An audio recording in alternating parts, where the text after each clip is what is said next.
మనం ఇప్పుడు కొత్తపేట నియోజకవర్గంలో ఉన్నాము. ఇక్కడ ఎమ్మెల్యేగా చిల్లా జగ్గిరెడ్డి పోటీ చేయబోతున్నారు.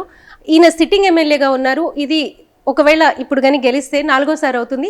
వరుసగా అయితే హ్యాట్రిక్ కొట్టినట్టు అవుతుంది. వైసీపీ అభ్యర్థిగా ఉన్నారు. ఇక నుంచి కూటమిలో టీడీపీ అభ్యర్థిగా బండారు సత్యానందరాజు గారు పోటీ చేస్తున్నారు. ఒకసారి మనం జగ్గిరెడ్డి గారితో మాట్లాడదాం. నమస్తే అండి, ఎలా ఉంది ఎలక్షన్? బాగుందమ్మా, మంచి స్పందన ఉంది ప్రజల్లో. జగన్మోహన్ రెడ్డి గారి యొక్క రుణం తీర్చుకునేటువంటి ఆలోచనలో ప్రజలంతా ఉన్నారు మన నియోజకవర్గంలో. అంటే పథకాలు ఇక్కడ అన్ని కూడా ఎలా ఇంప్లిమెంట్ అయినాయి? మీరే ఆల్రెడీ సిట్టింగ్ ఎమ్మెల్యేగా కూడా ఉన్నారు. అంటే మీరు చెప్పినట్టు నేను ఇది మొదటిసారి కాదు, 3 సార్లు గెలిచి 4వ సారి మళ్ళీ పోటీలో ఉన్నాను ఈ రోజున. గతంలో కూడా శాసనసభ్యుడికి చేసిన అప్పుడు లేని సంతృప్తి ఇప్పుడు పూర్తిగా కనిపిస్తుంది. ఎందుచేతంటే జగన్మోహన్ రెడ్డి గారి యొక్క పరిపాలనలో ముఖ్యంగా అన్ని వర్గాల ప్రజలకి న్యాయం చేస్తాం. ముఖ్యంగా రాజకీయ పరంగా పక్కన పెడితే కులం అని కానీ మతం అని కానీ పార్టీ అని కానీ లేకుండా నిజంగా జగన్మోహన్ రెడ్డి గారి యొక్క స్ట్రాటజీ లాంగ్ టైంలో మాకు మంచి సంతృప్తినిచ్చింది. అలాగే దానికి తగినటువంటి రెస్పాన్స్ కూడా ప్రజల నుంచి వస్తుంది. అసలు కులాలు కానీ మతాలు కానీ పార్టీలు కానీ చూడకుండా అందరికీ ఇచ్చారు. కాబట్టి అందరం కలిపి మళ్ళీ వైఎస్ఆర్ పార్టీని జగన్మోహన్ రెడ్డి గారిని గెలిపించుకోవడం మన బాధ్యత అనే విధంగా ప్రజల యొక్క స్పందన కనిపిస్తుంది. ఈసారి సర్వేస్లో కానీ వేటిల్లో కూడా మిమ్మల్ని మారుస్తారో లేకపోతే అసలు తీస్తారో ఇలాంటి డిస్కషన్స్ అన్నీ కూడా జరిగినాయి. కానీ మళ్ళీ మీకే ఇక్కడి నుంచి సీట్ ఇచ్చారు. ఏంటి అంత పట్టు ఈ నియోజకవర్గం మీద? మా తండ్రి గారు, మా తాతయ్య గారు ఫస్ట్ జగ్గిరెడ్డి గారు, ఆయన ఫస్ట్ సమితి ప్రెసిడెంట్ చేశారు. తర్వాత మా ఫాదర్ ఎమ్మెల్యేగా పనిచేశారు. 2 సార్లు పనిచేశారు, 5 సార్లు పోటీ చేశారు, 6 సార్లు పోటీ చేశారు ఆయన. నేను శాసనసభ్యుడిగా నేను 5 ఎలక్షన్లు ఫేస్ చేశాను. సో ఈ నియోజకవర్గంలో మాకు ప్రజలతో ఉన్నటువంటి సత్సంబంధాలు, ముఖ్యంగా ఒక రాజకీయ నాయకుడికి ప్రజలకి మధ్య ఉండేటువంటి సంబంధం కాదు. ప్రతి ఇంట్లోని కూడా తమ పెద్ద కొడుకుని ఎట్లా చూస్తారో అట్లాగే ఇవాళ అన్ని వర్గాల నుంచి, నేను ఒక మైనార్టీ కులానికి చెందినటువంటి వాడిని ఇక్కడ, అయినప్పటికీ కూడా అందరి వాడిగా అన్ని కులాలు ఉన్నటువంటి వారిని సమంగా చూస్తారు. వీళ్ళైతే అందరికీ న్యాయబద్ధంగా ఉంటుందనేటువంటి వారి ఆలోచనే ఈ నియోజకవర్గంలో. మైనారిటీ కులం అంటే ఇదనుకుంటారు, రెడ్డి సామాజిక వర్గం, కాకపోతే చాలా తక్కువ ఓట్లు ఉన్న సామాజిక వర్గం. ఇక్కడ మైనారిటీస్కి లెక్కేసుకోవాలి, ఇంత తక్కువ ఉన్నటువంటి వాళ్ళం. తక్కువ రెడ్డి కమ్యూనిటీ ఉన్నప్పటికీ కూడా ఇవాళ కాపుల నుంచి కానీ అలాగే ఉన్నటువంటి షెడ్యూల్ కులాలు, ముఖ్యంగా మా ఫాదర్కి ఎప్పుడు అండదండగా ఉండేటువంటి బలహీన బడుగు వర్గాలు, ఇట్లా ప్రతి ఒక్క కులంలో కూడా వాళ్ళు ఓన్ చేసుకుంటారు. ఈ చిర్ల ఫ్యామిలీ అనేటువంటిది మాకు మా ఇంటి పెద్ద కొడుకుగా మమ్మల్ని చూస్తాడు అనేటువంటి ఆలోచన వాళ్ళు వెళ్ళారు. మరి గడిచేటువంటి ఏదైతే కరోనా సమయంలో మరి ఈ నియోజకవర్గంలో మేము అందించిన సేవలు కానీ ఈరోజు నాకు వాటి యొక్క ఫలితం కనిపిస్తూ ఉంది. మేము ఫలితం ఆశించలేదు కానీ ప్రజలు ఆ రోజు ఇక్కడ ఉన్నటువంటి మిగిలిన పార్టీల నాయకులంతా కూడా అసలు కనీసం కనిపించకుండా వెళ్ళిపోయిన పరిస్థితి. ఎలా అయితే పైన మరి చంద్రబాబు నాయుడు గారు, పవన్ కళ్యాణ్ గారు హైదరాబాద్లో ఉంటే జగన్మోహన్ రెడ్డి గారు కరోనా సమయంలో ఎంతోమంది ప్రాణాలు కాపాడారు. అట్లాగే కొత్తపేట నియోజకవర్గంలో నేను కానీ మా కేడర్ కానీ ఉన్నటువంటి పార్టీ శ్రేణులు కానీ ఎవరికి ఇబ్బంది ఉన్నా ఆ రోజు మేము స్పందించిన తీరు కానీ దాన్ని ఈరోజు ప్రజలు గుర్తెచ్చుకుంటూ ఉన్నారు. కష్టం వచ్చినప్పుడు కనిపించేటువంటి వారు మీరు కదా. ఇవాళ పోటీ ఎంతమంది చేసినా మేము మా పెద్ద కొడుకుని గెలిపించుకుంటాం అనే విధంగా వారి యొక్క ధోరణి, వారి యొక్క ఆలోచన కనిపిస్తాం. మీకు అంటే చాలా తక్కువ ఎడ్జ్తో గెలుస్తూ వస్తూ ఉంటారు. అంటే లాస్ట్ ఐ థింక్ 14లో వచ్చేసి 7,000 సారీ 700 నుంచి 800, తర్వాత 2,000 వచ్చింది. 700 మెజారిటీ అట్లాగే ఉంటుంటది. ఇప్పుడు ఎలా ఉండబోతుంది అంటారు? ఇప్పుడు డెఫినెట్ గా మారుతుంది. అదే అంటున్నా, రాజకీయాల్లో ఒక కొత్త వరవడి. అసలు జగన్మోహన్ రెడ్డి యొక్క పరిపాలన తీరు మామూలుగా మీకు తెలుసు, రాజకీయ నాయకులు అంటే జనాలను పట్టించుకోరు, వాళ్ళని ఒకసారి ఎలక్షన్లు అయిపోతుంది మాట మీద నిలబడరు, వారు ఇచ్చిన మాటలు నిలబెట్టుకోరు. ఇవన్నీ కూడా ప్రజల్లో ఉండే నానుడి. దాన్ని మొట్టమొదటిసారి మార్చి ఒక కొత్త వరుడిని తీసుకొచ్చిన నాయకుడు జగన్మోహన్ రెడ్డి గారు.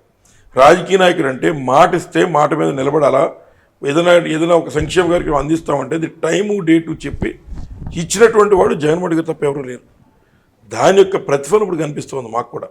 అంచేత గతంలో మాదిరిగా కాకుండా ఈసారి ఎట్టి బదులు టైట్ ఎలక్షన్ లేదా 2003 ఎట్టి ఉండే పరిస్థితి బయట టైట్ ఎలక్షన్ అని వినిపిస్తుంది.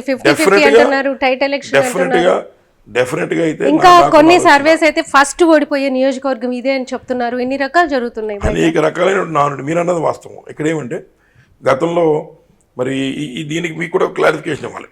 ఈ నియోజకవర్గంలో జరిగే తప్పుడు ప్రచారం ఏమిటంటే ఇక్కడ జనసేన తెలుగుదేశం కలిసిపోయాయి, ఇంకా వైసీపీ ఎట్లా తట్టుకుంటుంది అనేటువంటిది ఒక ప్రధానమైనటువంటి సమస్య. దానికి అది తెలుగుదేశం పార్టీ వాళ్ళకి ఉన్న ప్రజాస్పందన చూసి వారు దాన్ని ఏ రకంగా మరల్చాలంటే ఆడుతున్న ఒక మైండ్ గేమ్. దానికి ఉదాహరణలతో చెప్పాలంటే మరి వాస్తవంగా 2004లో నేను డైరెక్ట్గా గెలిచాను. తర్వాత 2009 వచ్చేసరికి ఎక్కువనటువంటి నా మీద నా ప్రత్యర్థికి 62,000 ఓట్లు వచ్చాయి. నాకు 60,000 ఓట్లు వచ్చాయి. టీడీపీలో ఒక ఆయన పోటీ చేస్తే ఇంకో 40,000 ఓట్లు వచ్చాయి.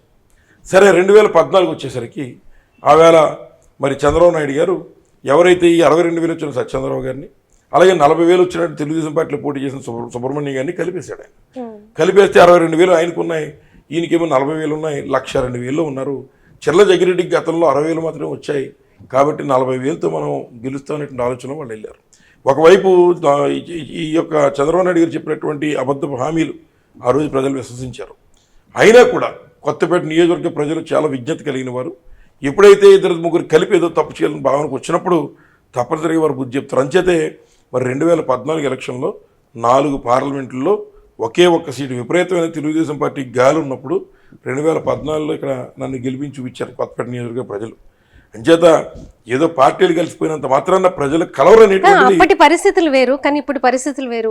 అంటే అదే కాపు చెప్తున్నాను. కమ్యూనిటీకి కూడా మనం చూసుకుంటే బీసీ వర్గాలు కూడా ఎక్కువగా పవన్ కళ్యాణ్ ఒక్కసారైనా అసెంబ్లీకి పంపాలి, లేదా పవన్ కళ్యాణ్ పార్టీకి సంబంధించి ఇది చేయాలి అన్న, అంటే మెజారిటీ వాళ్ళది చూపెట్టుకోవాలి అన్న దీనితో ఉన్నారు. సో ఆ కమ్యూనిటీ అంతా ఇప్పుడు టీడీపీకి ఇక్కడ వేసే ప్రమాదం కూడా ఉంది కదా.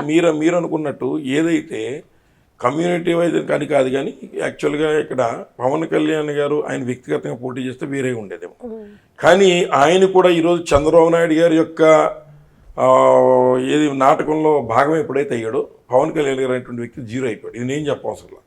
ఏదైతే వారు సీట్లు మార్చి ఇక్కడ ఉన్న మోసాలు చేసి ఇట్లాంటి చంద్రబాబు నాయుడు క్లియర్ కట్గా ప్రజలను మోసం చేస్తున్నాడు, పవన్ కళ్యాణ్ మోసం చేశాడు, కానీ జనసేన కార్యకర్తలను అయితే మోసం చేయలేడు. అందుచేత ఈ నియోజకవర్గంలో రేపు జరగబెట్టిన ఎలక్షన్ చంద్రబాబు నాయుడు కూడా ఒక పాఠం చెప్తుందని చెప్పి మాకున్నటువంటి నమ్మకం.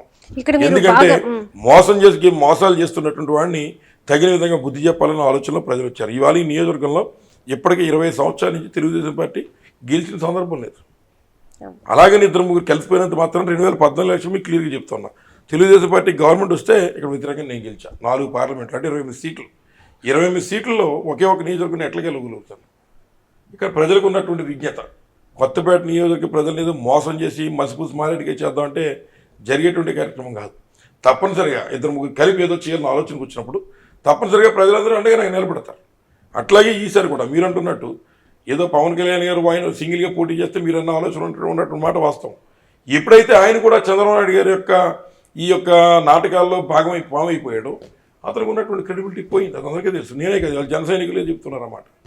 కాబట్టి రేపు క్లియర్ కట్గా చంద్రబాబు నాయుడు గారు చేస్తున్న మోసాలకి జగన్మోహన్ రెడ్డి గారి పట్ల ఉన్నటువంటి ఈ ఒక నమ్మకం ఇది రేపు మళ్ళీ జగన్మోహన్ రెడ్డి గారి పట్టం కట్టబోతుంది. మా నియోజకవర్గంలో క్లియర్ కట్గా అవుట్ రైట్ ఇక్కడ అయితే వైఎస్ఆర్సీపీ జెండా పాడడం ఖాయం. అసలు ఇక్కడ ఇసుక మాఫియా కానీ లేకపోతే భూమాఫియా కానీ అన్ని రకాలుగా మీరు అసలు చాలా బ్యాడ్ నేమ్ తెచ్చేసుకున్నారు. ఇక్కడ జే కంపెనీ ఆగడాలు బాగా జరిగిపోతున్నాయని రీసెంట్గా చంద్రబాబు నాయుడు వచ్చినప్పుడు మీ మీద విమర్శలు చేశారు.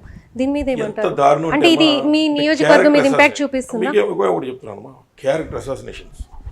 ఒక వ్యక్తి బలంగా ఉన్నాడంటే ఎట్లా ఇటు మీద గుడ్డగాల్చి ముఖం మీద వేయాలన్న ఆలోచనలో చంద్రబాబు నాయుడు గారు వెళ్ళిపోతున్నాడు. ఒక రకంగా 14 సంవత్సరాలు ముఖ్యమంత్రి చేసి ఎంత దిగజారిపోయేటువంటి పరిస్థితులను గెలిపాడు. ముఖ్యంగా ఇక్కడ ఉన్నటువంటి నన్ను వదిలిపెట్టండి, నేను రాజకీయంగా ఉన్నాను, సో నన్ను బ్యాట్ చేయాలన్న ఆలోచనతో ఇక్కడ సత్యచంద్రరావు గారు స్క్రిప్ట్ రాస్తే దాన్ని చదువుతూ కూర్చున్నాడు చంద్రబాబు నాయుడు గారు. దాని పక్కన పెట్టండి. ఇక్కడ ఉన్నటువంటి వైశ్య సోదరులు, ముఖ్యంగా కిరాణా షాపులు, వాళ్ళు కష్టపడి 10 మందికి సాయం చేస్తారు. వాళ్ళు వారం నెలంతా కష్టపడి ఒక్క వారం వాళ్ళ అవసరమైతే వారు సంపాదించిన రూపాయలు పావుల బయట కమ్యూనిటీ ఖర్చు పెట్టేటువంటి కమ్యూనిటీ వాళ్ళది. అట్లాంటి వాళ్ళని ఇక్కడికి వచ్చి రావులపాలెంలో కిరాణా షాపుల్లో గంజాయి దొరుకుతుందని చెప్పి కొన్న కుర్రోళ్ళకి పెళ్ళి అవసరం లేదు, పెళ్ళి అవసరం లేదా? ఎంత దారుణమైన మాటలు ఇట్లాంటి ఈ ప్రాంతాన్ని కూడా బ్యాట్ చేస్తూ విధంగా ఇక్కడ ఉన్నటువంటి చంద్రబాబు నాయుడు గారి చేత ఇక్కడ బండారు సత్యచంద్రరావు గారు మాట్లాడిస్తున్నాడు. ఒక రకంగా రాజకీయ దిగజారుడుతనానికి ఇది ఇక్కడ నిదర్శనం.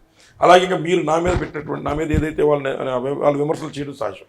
ఏ ఒక్కడైనా నిరూపించగలుగుతున్నారా? ఇవాళ నేను శాండ్ మాఫియా అనే మాట చెప్తున్నారు. నేను ఎక్కడైనా ఏదైనా లారీలతో ఇట్లా ఇసుకతోనో దీంతో దొరికిన సందర్భాలు ఉన్నాయా?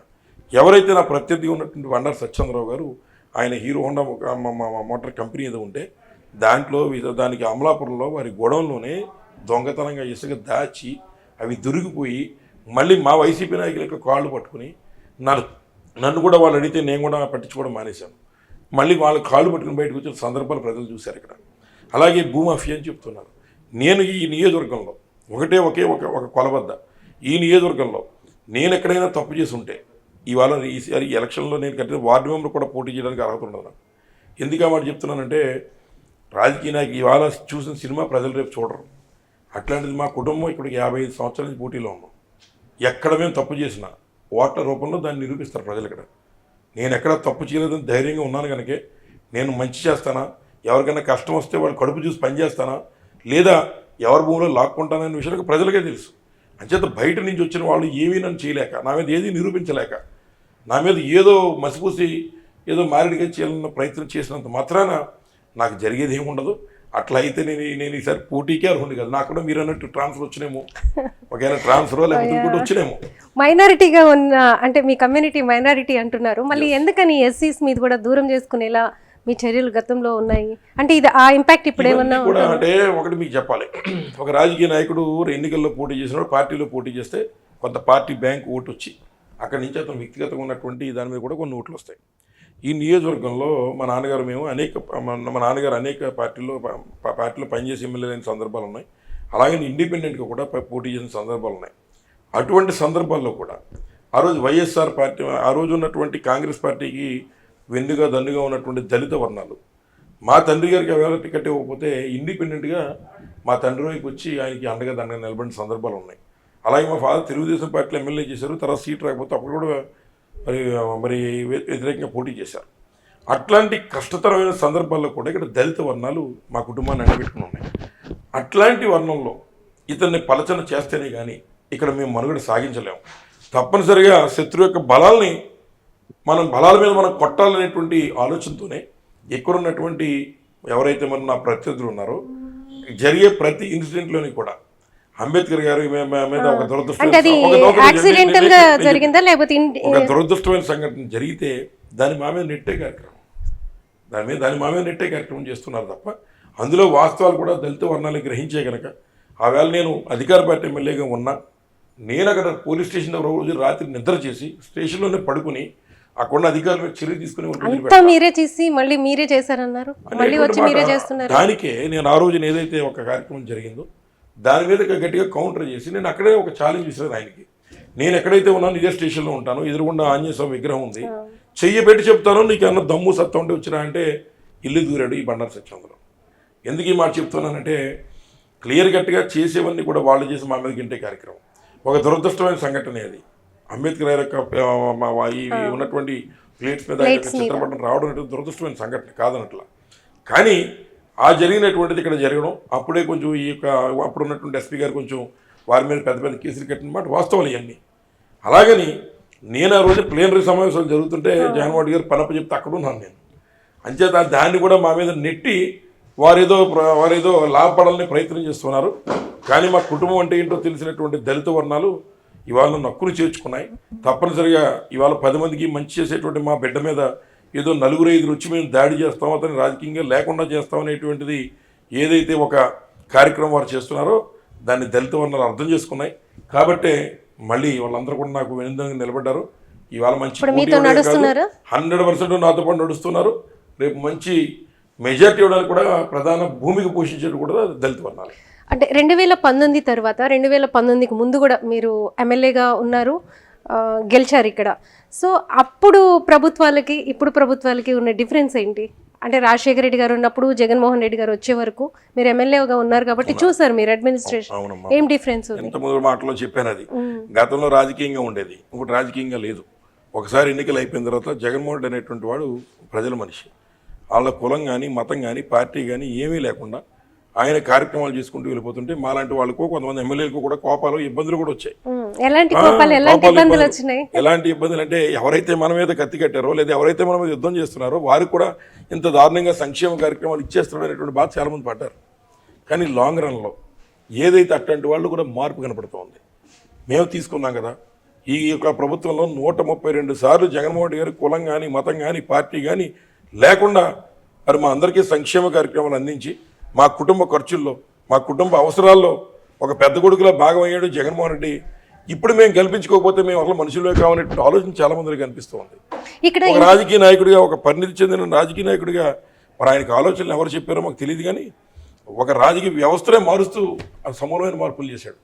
ఆ మార్పుల వల్ల ఇవాళ మాకు ఇదంతా కూడా చేసినటువంటి పనులన్నీ ఇవాళ ఓట్ల రూపంలో వాళ్ళ యొక్క అభిమాన రూపంలో రేపు ఈ యొక్క రాష్ట్రంలో గెలుపు రూపంలో మొత్తం ప్రపంచంతో చూస్తుంది. ఇంటింటికి ప్రభుత్వం ప్రోగ్రాంలో భాగంగా మీరందరూ కూడా ఇంటింటికి వెళ్ళుంటారు, మీ నియోజకవర్గంలో ఉన్న ప్రతి ఇంటికి. సో అక్కడ ఎలాంటి సంఘటనలు మీకు కనిపించినాయి? అదే ఏం ఒక అడుగుతున్నారు రకమైనటువంటి జనాలంతా? ఒక రకమైన మార్పు. రాజకీయ నాయకుడు అంటే మాట పైన నిలబడ్డు, రాజకీయ నాయకుడు అంటే ఎలక్షన్ అయిపోతే మళ్ళీ కనిపించడు అనేటువంటి వాటన్నిటిని కూడా సమూలంగా మారుస్తూ ఒక శాసనసభ్యుడిగా పనిచేసినటువంటి వాళ్ళు కూడా మాకు కూడా కాళ్ళు చేతులు అన్నీ అరిగిపోయినాయి. కానీ ప్రజల వద్దకు వెళ్ళి వాళ్ళకు ఉన్నటువంటి సమస్య ఏంటో తెలుసుకుని దాన్ని అక్కడే పరిష్కరించడం, ప్రజలు కూడా ఎలక్షన్ లేనప్పుడు కూడా శాసనసభ్యులు కూడా ఇలా వచ్చేలా మాట్లాడడం, మా సమస్యలు పరిష్కరించడానికి పూర్తి సంతృప్తి మరి మాకు మిగిలింది, ప్రజలు కూడా ఆ రకంగా. అపోజిషన్ పార్టీస్ నుంచి ఎలాంటి స్పందన వచ్చింది? ఇప్పుడు పార్టీలకు అతీతంగా చేశారు కదా ప్రాజెక్ట్స్ ఇవన్నీ, సో అక్కడి నుంచి ఎలాంటి స్పందన వచ్చింది? అపోజిషన్ పార్టీల వాళ్ళు చెప్పుకోలేని పరిస్థితి. ఏం చేద్దంటే ఏ ఇంటికి వెళ్ళినా భయపడాల్సిన పరిస్థితి. ప్రజలు కూడా చాలా చైతన్యవంతులు ఇవ్వాలి అంచేత వెళ్ళి వాళ్ళు ఏదో చెప్తుంటే, ముందు ఈ ప్రభుత్వంలో మీరు వేరే పార్టీకి చేసినా మీకు 10 లక్షల రూపాయలు విలువైన ఇళ్ల సైటు, హౌస్ సైట్ మీకు ఇచ్చారు కదా, అలాగే మీకు అమౌంట్ వచ్చింది కదా, మీరు రైతు భరోసా తీసుకున్నారు కదా, మళ్ళీ మీరు ఎలా చెప్తారో ప్రజలు అడుగుతారేమో అని ఒక రకంగా వారికి కూడా చాలా గిల్టీ ఫీలింగ్ ఉంది. కానీ నాయకులు ఒత్తిడి బట్టి కొన్ని ఏదో పార్టీ పరంగా ఉన్నామని చెప్పి తిరగడం తప్ప వాళ్ళు కూడా గిల్టీగా ఉంది. ఇంచేతంటే వాస్తవంగా మాట్లాడితే ఇవాళ నిజంగా వైఎస్ఆర్ కాంగ్రెస్ పార్టీపై కష్టపడినటువంటి కార్యకర్తల కంటే ఎవరైతే టీడీపీలో ఉన్నారో వాళ్ళే ఈ ప్రభుత్వంలో ఎక్కువ లబ్ధి వారే తీసుకున్నారు. అంచేత అందులో అంతా మారకపోయినా మెజారిటీ పోర్షను ఇవాళ వైఎస్ఆర్ కాంగ్రెస్ పార్టీ పట్ల రుణం తీర్చుకున్న ఆలోచనలు ఉన్నారు. మా స్వతహా మా గోదావరి జిల్లాలో కొంత ఇచ్చిపుచ్చుకునే ధోరణి ఉంటుంది. ఎవరన్నా నమస్కారం చెప్తేనే మన ప్రతి నమస్కారం చెప్తారు, అది మన సంస్కారం. అట్లాంటిది జగన్మోహన్ గారు 132 సార్లు బటన్ నొక్కి మనకింత సాయం చేసి మన కుటుంబ అవసరాల్లో కూడా భాగమవుతూ ఉంటే మనం కనీసం 2 సార్లు మనకు ఉన్నటువంటి దేవుడి దగ్గర నుంచి గుండెల మీద చేయి వేసుకుని ఈ 5 సంవత్సరాలు జగన్మోహన్ గారు మనకి ఇచ్చాడా లేదా, మన గొంతు దిగిందా లేదా అనేటువంటి వాళ్ళు ఆలోచన చేసుకుంటే ఓటు ఎక్కడ వేయాలో జగన్మోహన్ గారు మేము ప్రచారం చేయకల్లా వాళ్ళ ఇంటి ముందు ఉన్నటువంటి దేవుడు చెప్తాడు. ఆ ఆలోచనలో ప్రజలు వచ్చేసారు. కాబట్టి ఒక వినూతనమైనటువంటి ఎలక్షన్ జరగబోతోంది. ఇది రుణం తీర్చుకునేటువంటి కార్యక్రమం. ఈ ఎలక్షన్లో జగన్మోహన్ రెడ్డి గారు అంచేతే పాపం ఆయన ఏదో ప్యాలెస్లో ఉన్నాడు అని చెప్పి తప్పుడు ప్రచారం చేశారు వాళ్ళు. ఆయన నిరంతరం ప్రజల గురించి ఆలోచిస్తూ ఉంటాడు. ఇవాళ ప్యాలెస్లో ఉన్నటువంటి పులి ఏదైతే మరి బస్సు ఎక్కితే ప్రపంచం ఎలా ఉందో మన రావులపల్లిలో చూశారు లోకం అంతా. మిగిలిన చోట్ల తెలుగుదేశం పార్టీ ఈస్ట్ వెస్ట్ లో చాలా వీక్ ఉంది వైసీపీ, చాలా సీట్లు కోల్పోబోతుంది అని చెప్పిన అంటే ఇప్పుడు ఇవాళ తెలుగుదేశం పార్టీ వాళ్ళు మీటింగ్లు పెట్టుకుంటే ఫ్లెక్స్లు పెట్టుకుని చిన్న చిన్న సందుల కింద చేసుకుని మీటింగ్లు పెట్టుకోవాలి. దౌర్భాగ్య పరిస్థితి. మన నేషనల్ హైవే 6 రోడ్లు ఉంటే 6 రోడ్లకి అక్కడ ఫ్లెక్స్ కట్టకుండా మరి జగన్మోహన్ రెడ్డి గారు వస్తే మొత్తం గోదావరి అనేటువంటిది ఇవాళ రోడ్ల మీద కనిపించింది మన రావులపల్లిలో. ఎందుకు కనిపిస్తుంది? ప్రజలు రమ్మంటే రారు. తెలివైన వాళ్ళు, విజ్ఞత కలిగిన వాళ్ళు మేమేదో ఫోటోలు తీసుకుంటామంటే రారే. వారికి జగన్మోహన్ రెడ్డి గారి మీద అభిమానం ఉంది కనుక, చేసిన సంక్షేమ ఫలాలు ఉన్నాయి కనుక మేము రుణం తీర్చుకోవాలి. జగన్మోహన్ రెడ్డి గారు మా బిడ్డ వచ్చాడు. ఇవాళ జగన్మోహన్ రెడ్డి గారికి ఉన్నటువంటి చంద్రబాబు నాయుడు గారికి ఆస్తిగదాలు లేవు. జగన్మోహన్ రెడ్డి గారి మీద దాడి చేసి హతమార్చడానికి కూడా ప్రయత్నం చేస్తున్నారు. దీనికి గల కారణం ఏంటి ఏమిటనేటువంటిది ఆలోచన చేసి ఇవాళ పేదల పక్షాన్ని నిలబడుతున్నాడు. కాబట్టి ఇతను హతమార్చేయాలన్నటువంటి తెలుగుదేశం పార్టీ యొక్క ఆలోచనని ప్రజలు గ్రహించారు. అందుకే తమ బిడ్డని ఆప్యాయతతో చూడడానికి రావులపల్లి వచ్చారు. నీకు మేము ఉన్నాం అనేటువంటి ఒక ధైర్యాన్ని ఇవ్వడానికి రావులపల్లి వచ్చారు వాళ్ళందరూ. మొత్తం యావత్ గోదావరి అంతా పొంగి రోడ్ల మీదకి వచ్చింది మన రావులపల్లిలో. కేవలం ఇది జగన్మోహన్ గారి మీద ఉన్నటువంటి ఒక అభిమానం.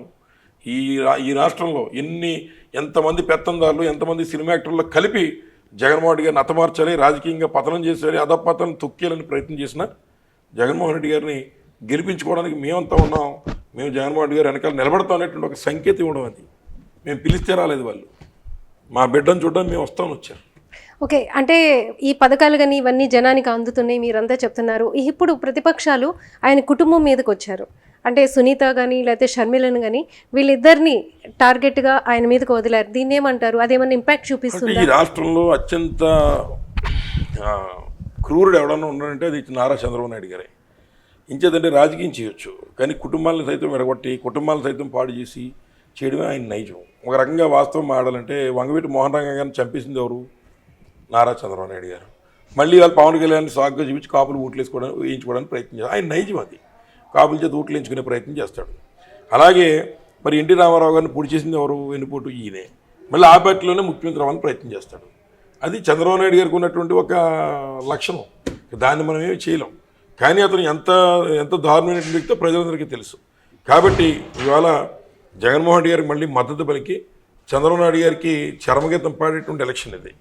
ఇంకెతంది ఇక్కడతో నా ఉద్దేశం చంద్రబాబు నాయుడు గారు అనేటువంటి క్యారెక్టర్ని ప్రజలు ఖతం చేసేపోతున్నారు రాజకీయంగానే. ఈ ఎన్నికల్లో మీ నియోజకవర్గంలో మీ అజెండా ఏంటి, ఏమేమి చెప్పబోతున్నారు? మేము కూడా బయట చూసాము, మీరు చాలా బాగా చేశారు లాస్ట్ 5 yearsలో రోడ్లు ఇవన్నీ కూడా అని చెప్పుకుంటున్నారు. సో అంటే ఇంకా ఏమున్నాయి చేయాల్సినవి, మీరు ఏమి హామీలు ఇస్తున్నారు ప్రజలకి? వాస్తవంగా అనేక సంవత్సరాలు మా మీద ప్రజల నుంచి అభిమానానికి దానికి తగిన విధంగా పనులు చేశాం. ముఖ్యంగా జగన్మోహన్ రెడ్డి గారి స్కీమ్స్ చూస్తే విద్యకి అత్యధికమైన ప్రాధాన్యత ఇచ్చారు. అలాగే మరి ప్రైవేట్ పాఠశాలకు ధీటుగా ప్రభుత్వ పాఠశాలను తయారు చేసాం నాడు నేడుతో. వాటితోనే సరిపెట్టకుండా ప్రజా ఆరోగ్యం గురించి నియోజకవర్గంలో 10 కోట్ల రూపాయలతో సిహెచ్సి హాస్పిటల్స్ కన్స్ట్రక్ట్ చేసాం, పిహెచ్సి హాస్పిటల్స్ కొత్తగా నిర్మించాం. అలాగే ప్రతి గ్రామంలో హెల్త్ సెంటర్స్ పెట్టాం. అలాగే మరి ఈ నియోజకవర్గంలో ముఖ్యంగా కావాల్సిన డయాలసిస్ సెంటర్ ఆల్రెడీ మొదలుపెట్టి దాన్ని కూడా బిల్డింగ్ కూడా ఓపెన్ చేయడం జరిగింది. మళ్ళీ ఇలా ప్రభుత్వం రాగానే ఆ యూనిట్ కూడా శాంక్షన్ చేసి అక్కడ డయాలసిస్ సేవలు కూడా ఇక్కడ ప్రజలకు అందించే కార్యక్రమం చేస్తాం. గతంలో మా తండ్రి గారి టైంలో ఇక్కడ ఉన్నటువంటి విలువైన నదీ భూములు, విలువైన లంక భూములు నదీపాతం కాకుండా గ్రాయిలు ఆయన చేయించారు. మళ్ళీ నేను ఎమ్మెల్యేగా చేసిన తర్వాత 2004లో కట్టాను. మళ్ళీ ఇప్పుడు కొన్ని చోట్ల అట్లా గ్రాయిన్లు బడుగోలంక అట్లాంటి ప్రాంతాల్లో అట్లాంటి గ్రాయిన్లు కట్టి విలువైనటువంటి లంక భూములు కానీ గ్రామాలు కానీ కొట్టుపోకుండా ఆపగలుగుతున్నాం. అవే కాకుండా ఈ నియోజకవర్గంలో ఒక ప్రొటెక్టెడ్ వాటర్ స్కీమ్ ఆల్మోస్ట్ ఇక్కడ ఉన్నట్టు ఓఎన్జీసీ రిగ్స్ వల్ల వీటి వల్ల గ్రౌండ్ వాటర్ పాడైపోయింది. కానీ మొత్తం ఎంటైర్ అంబేద్కర్ కోనసీమ జిల్లాలో మా నియోజకవర్గంలో మాత్రమే మేము వాటర్ మంచి ఇవ్వగలుగుతాం. నా అభిప్రాయం. 1800 కోట్ల గ్రిడ్ జగన్మోహన్ గారు శాంక్షన్ చేశారు. ఈ లోపలనే మేము 4 మండలాలు ఉంటే 3 మండలాలకి ధవళేశ్వరం నుంచి నీటిని తీసుకుని 2004లో రాజశేఖర రెడ్డి గారు శంకుస్థాపన చేయించి ఇప్పటికే 3 మండలాలు గోదావరి నీటిని శుభ్రపరిచి 3 మండలాలు ఇచ్చేస్తున్నాం మేము. ఇంకొక మండలం మాత్రమే ఉంది. అది చాలా విలువైన, ఇవాళ కిన్లే వాటర్ కంటే కూడా మంచి వాటర్ అనేటువంటి మాట డిపార్ట్మెంట్ చెప్తున్నారు. సర్ఫేస్ వాటర్ ఇస్తున్నాం మేము శుద్ధి చేసి. ఇవి చేసినటువంటి పనులు. అట్లాగే ఏదైతే కొన్నటువంటి మరి వసంతవాడ లిఫ్ట్ ఇరిగేషన్ గతంలో మేము పూర్తి చేసాం. మళ్ళీ ఇవన్నీ చేసినటువంటివి ఉండగా కొత్తగా చేయాల్సినటువంటివి ఏదైతే ఇంకా మిగిలినటువంటి గ్రామాల్లో ఓవర్ ట్యాంక్స్ పెట్టి పైప్ లైన్ ఎక్స్టెన్షన్ ఇచ్చి ప్రతి ఇంటికి కొళాయి ఇచ్చేటువంటి కార్యక్రమం ఇంకా పూర్తి చేయాలా. అలాగే ఇక్కడ ప్రధానంగా ఉన్నటువంటి డ్రైనేజ్ సమస్య, డ్రైనేజ్ కానీ లేదా ఉన్నటువంటి కొన్ని రోడ్ల సమస్య కొంత ఉంది. కొంతవరకు పూర్తి చేయగలిగామని. అభివృద్ధి అంటే మీకు తెలియదు కాదు, ఏదో ఒకసారి ఇట్లా అరిచేతిలో చూపించే స్వర్గం కాదు ఇది. కాబట్టి కొంత టైం తీసుకుని ఈసారి రాబోయేటువంటి కాలంలో మోడర్నైజేషన్ ఆఫ్ లొల్ల లాకులు, ఏదైతే లొల్ల లాకు ఇప్పుడు అద్దరు కాటన్ టైంలో ఇచ్చినటువంటి ఆ లొల్ల లాకుల్ని మోడర్నైజ్ చేయడం కానీ, లేదా ఉన్నటువంటి వాడపల్లి వెంకటేశ్వర దేవస్థానం గతంలో 3 కోట్ల ఆదాయం ఉంటే ఆ రోజు తెలుగుదేశం ప్రభుత్వంలో డిబ్బీ నిండిపోతే డిబ్బీలో డబ్బులు పెట్టి ఆ జేబులో పెట్టుకెళ్ళిపోయేటువంటి డైరెక్టర్లను వేశారు వాళ్ళు. ఇవాళ మేము అధికారంలోకి వచ్చిన తర్వాత ఇవాళ వాడపల్లి యొక్క ఆదాయం 3 కోట్ల నుంచి 25 కోట్లు సంవత్సరాన్ని తీసుకొచ్చే కార్యక్రమం. తిరుమల తిరుపతి దేవస్థానం తర్వాత 2వ దేవస్థానంగా, ఎక్కువ జనాభా వచ్చే దేవస్థానంగా దాన్ని తీర్చిదిద్దాం. మేము చేసిన అభివృద్ధి ఇవన్నీ కూడా ఒక్క మాటలో చెప్పాలంటే ఇక్కడ వాడపల్లి చూస్తే మొత్తం మీకు అర్థమవుతుంది. అంత ప్రణాళికాబద్ధంగా జగన్మోహన్ గారి యొక్క సహాయ సహకారాలతో మరి సుమారు 66 దేవస్థానాలు, రామాలయాలు కట్టే కార్యక్రమం కానీ, మసీదులు కట్టే కార్యక్రమం, చర్చిలకు సాయం చేసేటువంటి కార్యక్రమాలు కానీ అన్నీ చేసుకుంటూ వస్తున్నాం.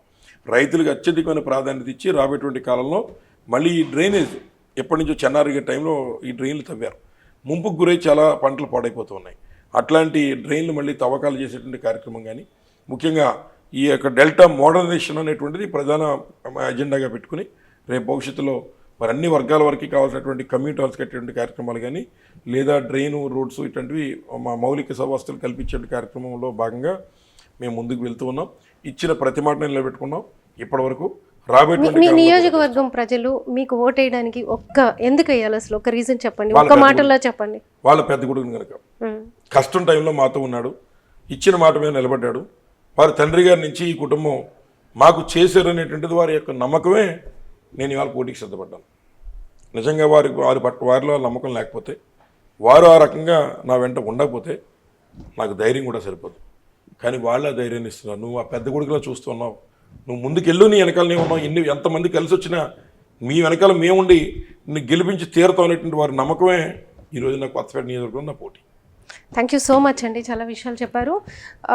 మామూలుగా అయితే మనం చూస్తే జగన్మోహన్ రెడ్డి గారు కూడా చెప్తున్నారు, నా వల్ల ఏదైనా మేలు జరిగుంటేనే నాకు ఓటేయండి, లేకపోతే వద్దమ్మా అని చెప్తున్నారు.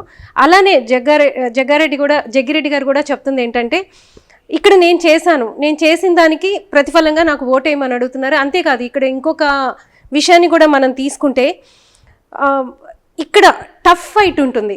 కానీ జగన్మోహన్ రెడ్డి గారు చేసిన నవరత్నాలు కావచ్చు, ఇక్కడ జరిగిన అభివృద్ధి కావచ్చు, ఈ 5 సంవత్సరాల్లో ఎమ్మెల్యేగా ఆయన చేసిన కృషి కావచ్చు, సో ఇవన్నీనే తనకి ఈసారి ఆ టఫ్ ఫైట్ లేకుండా ఆ పర్సంటేజ్ ఓట్లను కూడా ఇటు వచ్చే అవకాశం ఉందనేది జగ్గిరెడ్డి గారు వాదన.